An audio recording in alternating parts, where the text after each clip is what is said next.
Buah manggis, buah kedondong. Balik lagi dong ke channel Screenflow.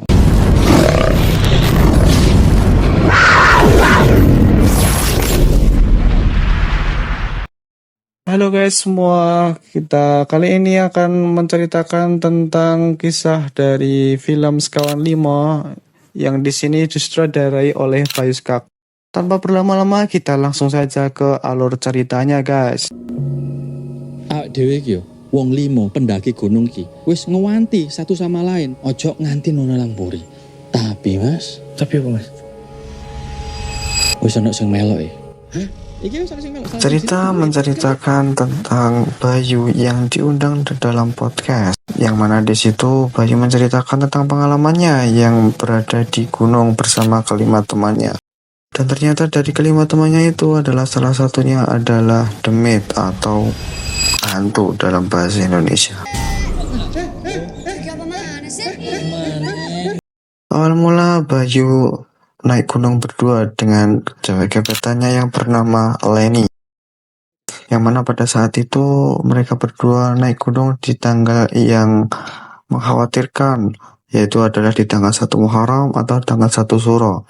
Yang mana untuk orang Jawa meyakini untuk di tanggal 1 Suro atau tanggal 1 Muharram itu adalah tanggal yang sakral dan tidak boleh bepergian jauh atau menempati suatu tempat yang bukan rumah. Scene berpindah ketika Bayu dan Leni sudah sampai ke Gunung Madiopuro. Mereka langsung ke tempat pendaftaran untuk mendaftar dan mengkonfirmasi bahwa mereka berdua akan naik gunung bersama.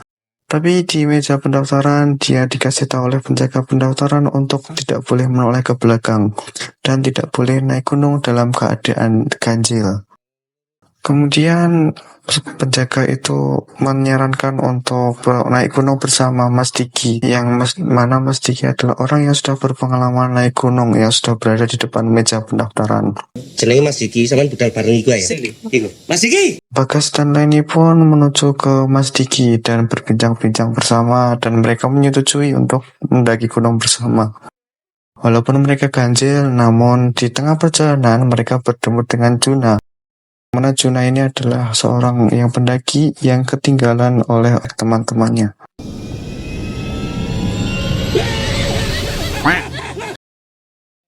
Dan akhirnya mereka berempat pun berjalan bersama dan sepakat untuk bersama-sama karena mereka tidak ganjil.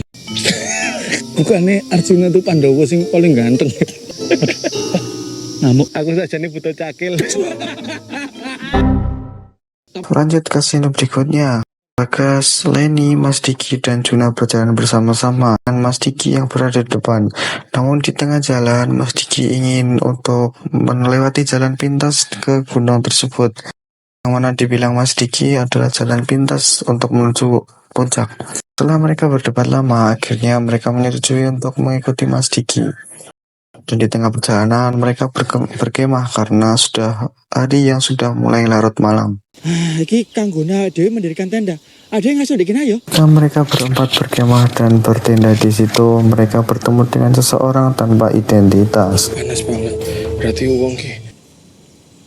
Oh, hell no! Mereka mencari tahu bagaimana untuk mencari identitas seseorang tersebut. Dan akhirnya ketemu di jalanannya ada KTP-nya yang ternyata namanya adalah Andrew. Nah, iki KTP-ne. Hah? Loh, terus iki apa? Kok kaya blimbing mulung ini ya? Keesokan paginya, Bayu dan teman-temannya melanjutkan pendakian gunungnya. Ketika di tengah perjalanan, mereka ada di pos dan makan bakso bersama-sama. Ketika Bayu akan memesan baksonya, Bayu diberitahu oleh penjual baksonya bahwa di tempat mereka ada yang tidak jujur.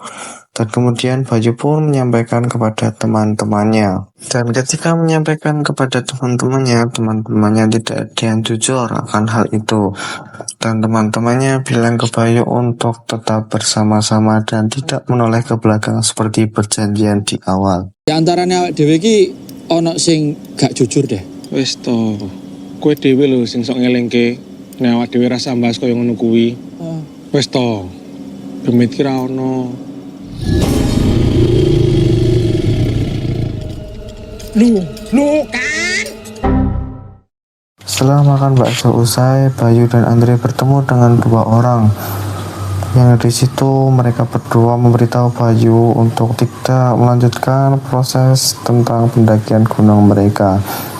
Namun Bayu tetap mengelak akan hal itu dan melanjutkan pendakian gunungnya. Iya, lek masalah semangat ya semangat, Mas. Wong arepe muncak kok ya kudu semangat lah. Muncak.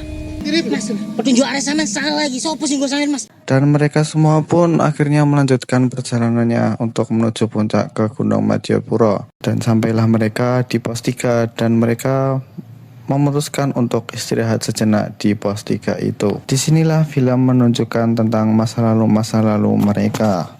Yang ternyata Mas Juna adalah seorang anak dari seorang koruptor. Yang di kampusnya ia dibully karena bapak ibunya adalah seorang koruptor. Di sini Mas Juna mencari teman-temannya yang tertinggal karena ditinggal BAB oleh Mas Juna. Sementara itu teman-temannya malah meninggalkan Mas Juna sendirian.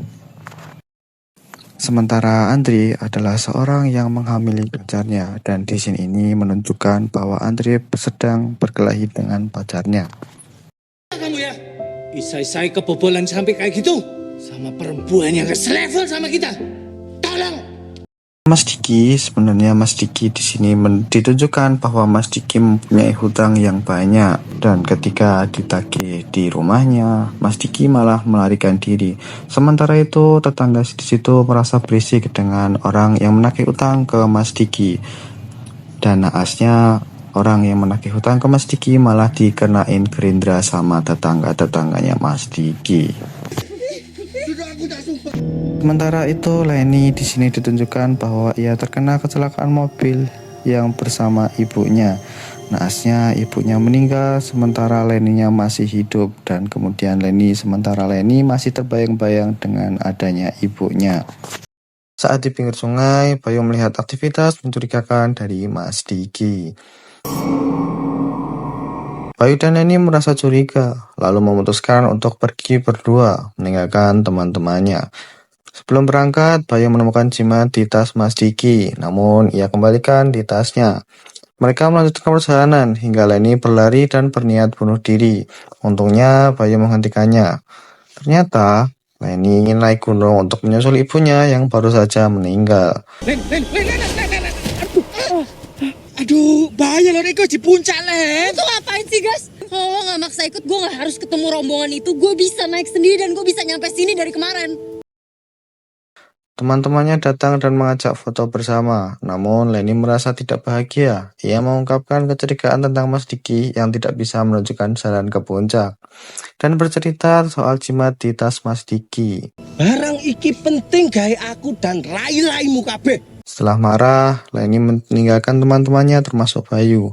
Namun Bayu menyusulnya, dan mereka berdua melanjutkan perjalanan bersama, meninggalkan teman-temannya. Mereka terpecah belah menjadi dua kelompok, Bayu dan Leni serta Diki dan teman-temannya yang lain. Saat malam tiba, masing-masing bertemu dengan hantu yang berbeda. Leni bertemu dengan pocong, Andre diseret hantu, Diki bertemu hantu dengan kepala gerindra, dan Juna melihat genderuwo besar. Namun, Bayu tidak melihat hantu apapun dan hanya berlari dengan Leni yang ketakutan. Akhirnya setelah berlarikan ketakutan, mereka bertemu kembali di satu titik. Sepakat untuk mendirikan tenda bersama dan berbagi cerita tentang pertemuan mereka dengan hantu. Bayu tak mengalami hal yang sama, dan Diki membawa jimat yang ia anggap membawa keberuntungan, namun justru membawa malapetaka. Mereka pun akhirnya tidur di satu tenda, tapi saat malam, Andre diam-diam mengambil jimat itu kembali dan menyimpannya. Keesokan harinya, mereka memutuskan untuk turun gunung bersama.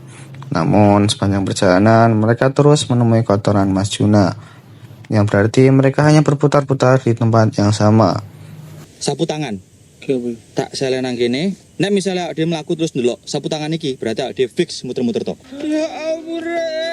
Hari pun semakin larut, cadangan makanan menipis dan mereka sepakat melanjutkan perjalanan keesokan harinya.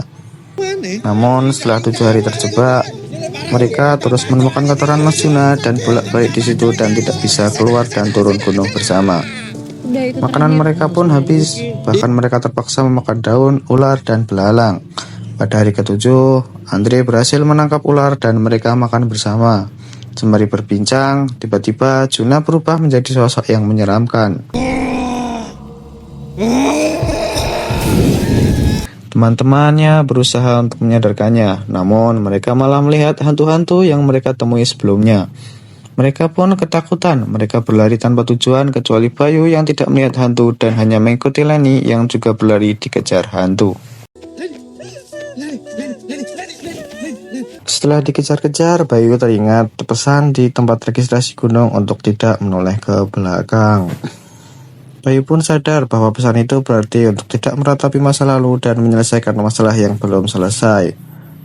Bayu lalu menyuruh Leni untuk percaya padanya dan menghadapi hantu itu. Leni akhirnya mendekati hantu tersebut yang ternyata adalah ibunya. Ibunya berpesan untuk tidak terus memikirkan masa lalu dan melanjutkan hidup. Setelah itu, hantu dan ibunya menghilang. Leni berterima kasih pada Bayu dan mereka berteriak kepada teman-temannya untuk menghadapi hantu mereka. Juna, Andre, dan Diki akhirnya mengikuti saran Bayu dan Leni. Andre berjanji untuk bertanggung jawab atas pacarnya yang ia hamili. Dan Diki berjanji akan membayar hutang-hutangnya. Mereka berkumpul kembali dan semua hantu menghilang kecuali hantu Juna. Juna masih dihantui genderuwo dan kembali berkomunikasi dengan hantu tersebut.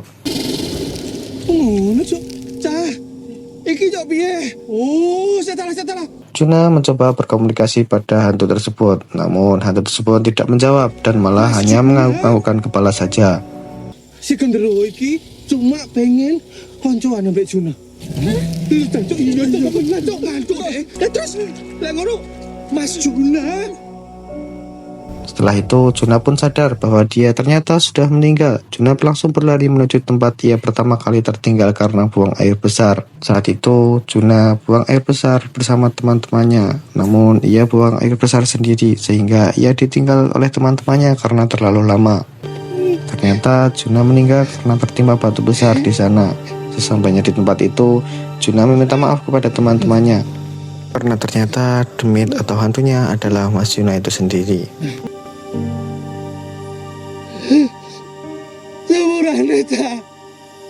Ternyata aku demite. Scene berpindah kepada tim SAR yang mau mengumumkan kepada keluarga-keluarga korban yang kemarin diberitakan bahwa kelima orang hilang di gunung.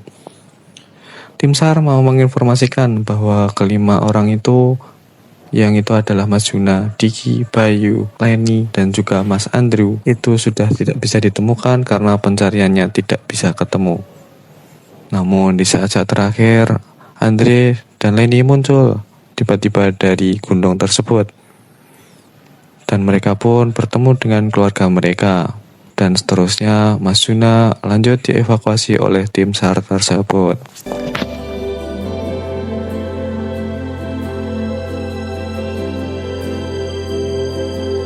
Scene berpindah ke Bayu yang ada di dalam podcast. Ya, kedatangan tamu yang ternyata itu adalah Leni. Mereka pun akhirnya bersama di dalam podcast tersebut. Dan di dalam studio tersebut, Bayu dan Leni dikasih pertanyaan tentang Mas Juna, di mana dia berada. Atas masnya. Dan ternyata arwah Mas Juna masih ada di dalam studio tersebut. Dan di situ Mas Juna meminta untuk Leni dan Bayu berciuman. Dan akhirnya cerita pun berakhir.